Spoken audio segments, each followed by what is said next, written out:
मेरे दांतों में तो कैविटी हो गई है, अब इसका क्या इलाज होगा? आइडिया, यूट्यूब पे देखती हूँ। अरे वाह यार, इन्होंने तो दांतों में से कीड़ा ही निकाल दिया। क्या मेरे दांतों में भी इतना ही बड़ा कीड़ा हुआ? नहीं नहीं, मेरे दांत में तो छोटी सी कैविटी है, तो छोटा कीड़ा होगा। यार डॉक्टर से जाके पूछती हूँ। अगर आपके दांतों में भी कैविटी है और इन्हीं क्वेश्चंस के डाउट्स आप क्लियर करना चाहते हैं तो ये वीडियो आपके लिए बिल्कुल परफेक्ट है। Hello everyone, I hope you all are doing fine. Welcome to all of you on my YouTube channel. My name is doctor Shweta Sharma और आज के इस वीडियो में हम डिस्कस करने वाले हैं कि दांतों में कैविटी होने से पहले ही उसको कैसे रोका जा सकता है और इनकेस अगर दांतों में कैविटी हो जाती है तो उनका क्या क्या इलाज हो सकता है। तो चलिए वीडियो स्टार्ट करते हैं। But before starting the video, अगर आप चैनल पे नए हैं तो नीचे चैनल को सब्सक्राइब जरूर कर ले और उसी के साथ बेल आइकन जरूर प्रेस कर ले ताकि आने वाली हर नई वीडियो की अपडेट आपको मिलती रहे। तो चलिए अब वीडियो स्टार्ट करते हैं। तो सबसे पहला पॉइंट आता है कि दांतों में कैविटी होती क्या है। अब आपको YouTube पे बहुत सारी वीडियोस दिख जाएंगी, दांतों का कीड़ा 1 सेकंड में निकाल के दिखाया है आपको और दांतों के कीड़े को आप घर पे निकाल सकते हैं। तो ऐसा कुछ भी नहीं होता है। एक मिनट, अब मैं आपको जल्दी से पूरी प्रोसीजर समझा देती हूँ कि दांतों में एक्चुअली कैविटी जो होती है यानी कि कीड़ा होता है वो लगता क्यों है। देखिए, हमारी जो दांतों की सबसे ऊपर वाली लेयर होती है, यहाँ पे आप देख सकते हो, उसे हम कहते हैं इनेमल, ठीक है। और जब भी हम कुछ भी खाना खाते हैं तो हमारे मुंह के अंदर जितने भी बैक्टीरिया होते हैं वो उस खाने को एसिड में कन्वर्ट कर देते हैं। और जो हमारी इनेमल होती है, दांत की सबसे ऊपर वाली लेयर, वो बेसिक नेचर की होती है। तो इतना तो आपने 11th तक जरूर पढ़ा है कि एसिड और बेस एक दूसरे से रिएक्ट करके एक दूसरे को खत्म करते हैं। तो जो वो एसिड्स होते हैं वो हमारी इनेमल को खराब कर देते हैं। व्हाइट कलर की बहुत अच्छी थी, वो खराब होने के बाद ब्लैक कलर की हो गई, जिसे हम कहते हैं दांतों में कीड़ा लग गया। पर बच्चों को अक्सर समझाने के लिए हम बोल देते हैं कि बेटा चॉकलेट्स नहीं खानी है, कैंडीज नहीं खानी है, अदरवाइज आपके दांतों में कीड़ा लग जाएगा। पर आप ये बताइए, क्या एक्चुअली वो कीड़ा है? इसके बजाय मैं एक बहुत अच्छा ऑप्शन आपको देती हूँ। आगे से आप कह सकते हैं कि आपके दांतों में कैविटीज हो रखी है। कैविटी का मतलब क्या होता है? खाली स्पेस। तो यानी कि हमारे दांतों में जो इनेमल है, सबसे ऊपर वाली लेयर है, वो खराब ही तो हुई है और उसके खराब होने की वजह से वहां पे गड्ढा बन गया है, खाली स्पेस बन गया है, जिसे हम कहते हैं डेंटल कैविटीज। ऑलराइट, तो आगे से आप दांतों में कीड़ा लग गया है ऐसा ना कह के दांतों में कैविटीज हो गई हैं ऐसा बोलिए, ज्यादा अच्छा रहेगा। अब इनसे कैसे बचा जा सकता है ये देख लेते हैं। फर्स्ट ऑफ ऑल सिंपल सी बात है जो मैंने आपको बताया कि खाना खाते ही जो एसिड्स बनते हैं उनकी वजह से हमारे दांत खराब होते हैं।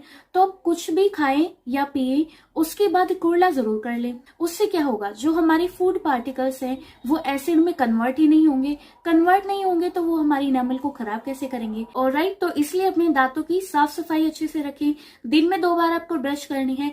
एक तो सुबह उठते ही, खाना खाने के बाद आपको ब्रश करनी है और एक रात को सोने से पहले। फॉर एग्जाम्पल, अगर रात को सोने से पहले आप स्नैक्स खा लेते हैं तो कुछ भी खाएं या पिए उसके बाद आप ब्रश करके ही सोएं।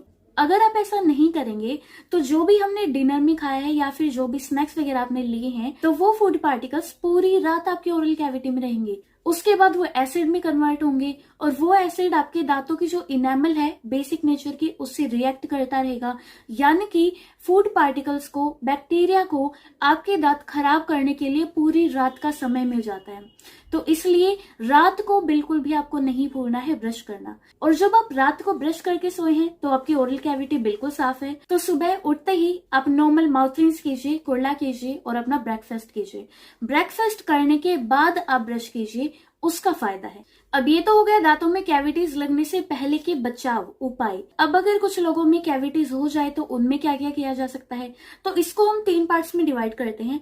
एक होता है कि बिल्कुल कुछ ही दिनों से लगी है, अगर 5-6 दिनों से आपको कैविटी महसूस हो रही है, तभी आप अगर डेंटल क्लिनिक पे विजिट करते हैं तो आपको फ्लोराइडेटेड टूथपेस्ट, मेडिकेटेड टूथपेस्ट दी जाती है जो दोबारा से उस एरिया को रीमिनरलाइज कर देती है और जो कैविटी हुई है उसको वहीं पे अरेस्ट कर देते हैं, जिसे हम अरेस्टेड कैविटीज कहते हैं। ठीक है, जैसे कि थर्मोसील रिपेयर हो गई, वेंटेज हो गई, डॉक्टर रेड्डी की जो आती है। तो ये कुछ टूथपेस्ट हैं, मेडिकेटेड टूथपेस्ट होती हैं जो आपकी उसी कैविटी को रीमिनरलाइज कर देती है, अरेस्ट कर देती है उसी जगह पे। या फिर डेंटिस्ट उसी जगह पे डेंटल वार्निशेस लगा देते हैं जिनकी वजह से जो कैविटीज है वो वहीं पे रुक जाती है। नाउ द सेकंड पॉइंट, अगर कैविटीज थोड़ी सी अंदर चली गई हैं, इनेमल और डेंटिन तक अगर वो पहुंच गई हैं, तो उन केसेस में आपको डेंटल फिलिंग ही करानी पड़ेगी। डेंटल फिलिंग किन किन तरह की होती है, उनकी क्या क्या प्राइसेस रहते हैं, उस पर मैं अलग से वीडियो बना चुकी हूँ। नीचे कमेंट सेक्शन में मैं उस वीडियो का लिंक शेयर कर दूंगी, वो आप जरूर देखिए, ठीक है। और उसके अलावा तीसरा पॉइंट है, देखिए पहला पॉइंट मैंने बताया कि जो आपकी कैविटी है वो वहीं पे अरेस्ट हो सकती है, पर कंडीशन होनी चाहिए कि कुछ ही दिनों से हुई है। सेकंड मैंने ऑप्शन बताया कि अगर इनेमल और डेंटिन थोड़े से डिकेड हो गए हैं, उन केसेस में फिलिंग हो सकती है। तीसरा पॉइंट आता है कि अगर आपकी कैविटी जो है वो पल्प तक, नसों तक पहुंच गई है, पेन आपको बहुत ज्यादा हो रहा है, उन केसेस में फिर आपको रूट कैनाल ट्रीटमेंट कराना पड़ता है, यानी कि नसों का इलाज, जिसमें आपकी जो नसें हैं वो खराब हो गई हैं, उनको निकाला जाएगा, साफ किया जाएगा और उनकी जगह आर्टिफिशियल नसें भरी जाएंगी और आपका दांत पहले के जैसा प्रॉपर बढ़िया हो जाएगा और उसके ऊपर फिर एक क्राउन लगा दी जाएगी ताकि आपका जो टूथ है वो पहले की तरह एकदम स्ट्रॉन्ग हो जाए। ऑलराइट, तो ये 3 केसेस बनते हैं डेंटल कैविटीज को ठीक करने के लिए। सो आई होप आप सभी को ये वीडियो पसंद आई होगी, हेल्पफुल लगी होगी। और जो लोग आपको कहते हैं कि दांतों में कीड़ा 1 सेकंड में बाहर निकाल के दिखा देंगे, उनसे बचिए। ऐसे लोग अक्सर क्या करते हैं, आपके दांतों में जानबूझ के खुद ऐसे डालेंगे और बाद में वही चीज आपको निकाल के दिखा देंगे। तो ऐसी बातों से आपको बचना है और सही इन्फॉर्मेशन के लिए आप नियरेस्ट डेंटल क्लिनिक जरूर विजिट कीजिए।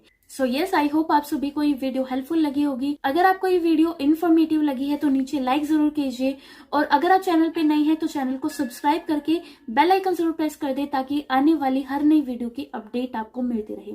उसी के साथ अब मिलेंगे नेक्स्ट वीडियो में। Thank you and good luck.